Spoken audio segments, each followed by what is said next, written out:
हरि हरि हरि हरि हरि हरि हरि हरि हरि हरि हरि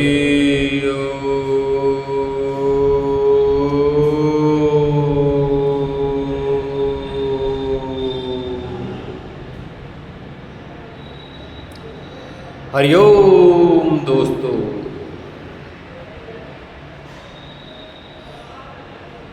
क्या जो जीवन हम वास्तविकता में जी रहे हैं यही जीवन है, या जीवन की परिभाषा कुछ अलग होती है? कभी शांत मन से एकांत में बैठकर मनन करना कि हम किस तरह जी रहे हैं, किसके लिए जी रहे हैं और क्यों जी रहे हैं, कितने दिन के लिए जी रहे हैं और हमारे जीने का उद्देश्य क्या है।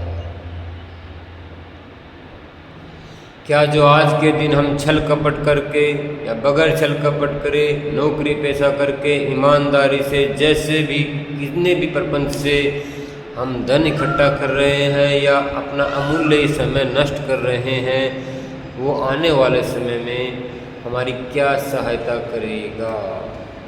कभी सोचा है? या वैसे ही सुबह उठे और इस भाग दौड़ भरे जीवन में अपना योगदान देने लगे, भागम भाग सुबह से लेकर शाम हो गई, लेकिन न तो तन को साफ किया, न मन को साफ किया, न उस ईश्वर को याद किया, तो फिर ये जीवन क्या जीवन है मेरे भाई? ऐसे तो पशु पक्षी आराम से जीते हैं, वो तो अपने से भी अच्छा जीवन जीते हैं।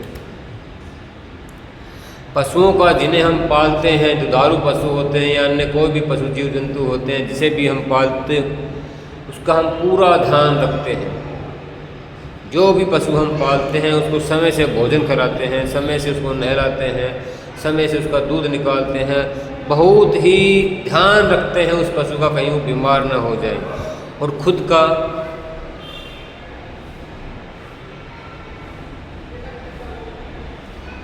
पशु का तो आप समय से ध्यान रखते हो कि सुबह उसे भोजन कराना है, पानी पिलाना है, शाम को भोजन कराना है, पानी पिलाना है, नहलाना है, धुलाना है, लेकिन खुद का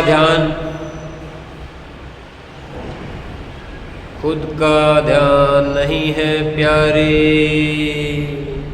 कि आप क्या खा रहे हो, क्या कर रहे हो, किसका क्या अर्थ निकलने वाला है। आप इन सब बातों से अनजान हो। इस भाग दौड़ भरी दुनिया में आप और हम इतने अंधे हो चुके हैं, स्वार्थ के इतने अभिभूत हो चुके हैं कि उन्हें सिवाय पैसे यानी कि धन के कुछ दिखाई नहीं दे रहा है, जो कि मनुष्य के जीवन में अशांति का सबसे बड़ा कारण है। शांत मन हर समस्या का समाधान खोज लेता है। शांत मन हर समस्या का समाधान खोज लेता है, लेकिन अशांत मन कभी भी किसी भी समस्या का समाधान नहीं कर पाता है। जिस तरह से अगर शांत पानी हो तो उसमें आप अपना प्रतिबिंब देख सकते हो कि आप वास्तव में कैसे दिख रहे हो, लेकिन अगर उसी पानी को थोड़ा बहुत विचलित कर दिया जाए, उसमें एक कंकड़ छोड़ दिया जाए, अगर वो पानी विचलित हो जाता है तो उसमें आप अपना प्रतिबिंब वैसा नहीं देख पाते हो जैसा आप स्वयं हो। यही अपने मन की धारणा होती है कि जब अपना मन बिल्कुल शांत होता है तो आप चाहे कुछ भी समस्या हो उसका समाधान अपने अंदर खोज लेते हो। अगर आपका मन विचलित हो जाता है तो समस्या चाहे छोटी हो चाहे बड़ी हो, आप उसका समाधान नहीं खोज पाते हो। इसलिए मेरे दोस्तों, हमेशा अपने मन को शांत रखें, कभी भी आवेग में आवेश में ना रहें। हमेशा अपने जीवन में शांत रहना सीखिए।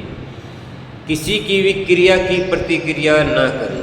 कोई आपको गुस्से में बोल के जा रहा है तो आप उस शांत मन में अपने आप में कह दो कि भैया जो मेरे को आपने बोला है भगवान करे वो आपको लगे। बस अपने मन में उसको सुने ना सुने छोड़ो, आप मौन रहो और अपने अंदर ही अंदर ये संकल्प कर लो कि भाई जो तू मेरे लिए सोच रहा है ना वो भगवान तुझे ही दे दे। बस उसे भोगने दो, उसे कुछ करने दो, उसे जाने दो, उसकी प्रतिक्रिया उसके सामने मत दो। आप देखना, अगर आपने ऐसा करना सीख लिया तो आपका जीवन ही बदल जाएगा। मेरे दोस्तों, जीवन जीना एक अलग बात है, जीवन जीने की कला सीखना एक अलग बात है और जीवन बिताना एक अलग बात है। जो सांसें आपको और हमको मिली हैं उसके संपूर्ण हुए बगैर हम संसार को नहीं छोड़ सकते। चाहे आपकी अवस्था कुछ भी रही हो, उसकी सांसें जब तक हैं तब तक हम उस इंसान को इस संसार से विदा नहीं कर सकते। जिस दिन उसकी सांसें पूरी हुई, इंसान अपनी मर्जी से एक सेकंड एक पल भी इस दुनिया में नहीं रह सकता। उसका ये बहुमूल्य शरीर एक सेकंड की सेकंड माइक्रो सेकंड भी इस दुनिया में नहीं रह सकता। जिस समय उसकी सांसों की डोरी टूटी तो समझे हो, ये बलशाली शरीर, ये पैसे वाला शरीर, ये फलाना धिकड़ा अकड़म अहंकारी शरीर, सब कुछ नष्ट कितनी देर में, सिर्फ और सिर्फ शून्य से भी 0.01 पल में। समझ रहे हो आप? ये अहंकार, ये पैसा, ये दौलत, ये शोहरत, ये रंग, ये रूप, ये जवानी, ये यश, ये सब कितनी देर में नष्ट होने वाला है? सिर्फ और सिर्फ चंद पल में, चंद पल में सब कुछ नष्ट होने वाला है, जिसको बनाने में हम अपनी पूरी उम्र लगा रहे हैं। क्या समझे? क्या समझे कि जिसको बनाने में हम पूरी उम्र लगा रहे हैं उसे नष्ट होने में चंद पल लगेंगे।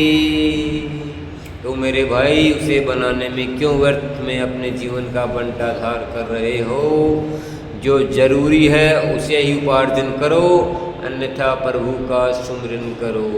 जब साथ कुछ जाना ही नहीं है तो क्यों इतने साधन और संसाधन इकट्ठे किए जा रहे हैं? क्यों नाना प्रकार की प्रॉपर्टियां इकट्ठी की जा रही हैं? क्यों किसी का हक मारा जा रहा है?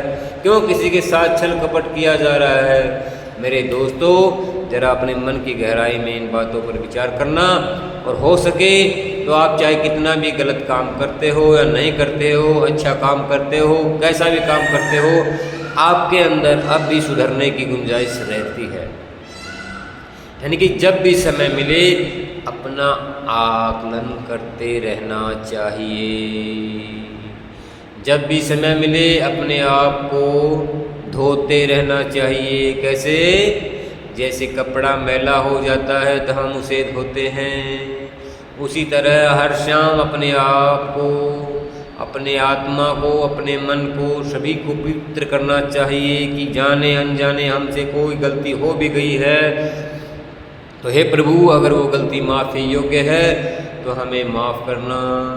अगर जाने अनजाने हमारे मुंह से किसी के लिए अपशब्द निकले हैं और उसे आघात पहुंचा है तो हम उसके लिए आपके सामने हाथ जोड़कर माफ़ी मांगते हैं।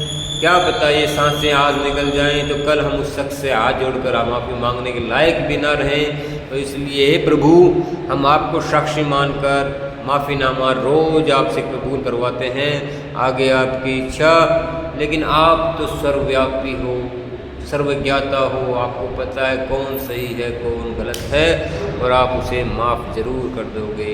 तो हे मेरे ईश्वर, सभी इंसानों को सद्बुद्धि देना, उन्हें जीवन जीने का अधिकार सब जीवों को है, लेकिन वो अच्छा जीवन जिए ये अधिकार भी सबको है। वो देखा देखी में, किसी के बहकाव में किसी अन्य जीवों पर अत्याचार न करें, ये सबसे पहले हर जीव की एक धारणा होनी चाहिए। वो भी मनुष्य जीवन में जिसे सोचने समझने और देखने और कुछ करने की शक्ति प्रदान की गई है, उसे हमेशा जीवों पर दया करनी चाहिए। हरिओम दोस्तों, अपने दैनिक जीवन के कार्य करते रहो। भगवान आप सबको सद्बुद्धि प्रदान करे। हरिओम दोस्तों, आनंद से रहो।